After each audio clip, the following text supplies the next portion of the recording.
Hello guys, and welcome back to MS Tech Tutorials, and in today's video I'm going to be showing us how to fix the error code NW-102376-9. Can't find this network, the Wi-Fi network signal might be weak, or the SSID might not be correct.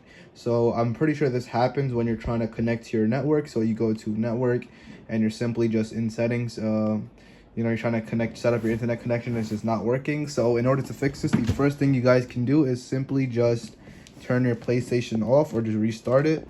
So just go to power and then go ahead and just restart your PlayStation 5.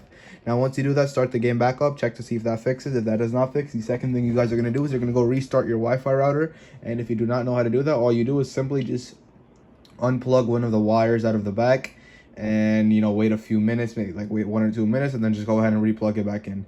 And once you do that, you should be good to go. And yeah, usually when I do that, that does fix the issue. But if the issue still does persist, the third method you guys can do is go to network again, go to settings, set up internet connection. Instead of using a Wi-Fi, use a LAN cable, or use like an Ethernet cable instead, because not only will that fix the issue, that will also help with smoothness of gameplay. Like you're gonna have literally zero ping. Your Wi-Fi is gonna be much faster for everything, upload, download speed. So honestly, I would overall recommend doing that regardless. So anyways, yeah, once you do those 3 things, you should be good to go. And yeah, that is it for the video. Thank you guys for watching. Make sure to give the video a thumbs up, subscribe to the channel, and have a great day.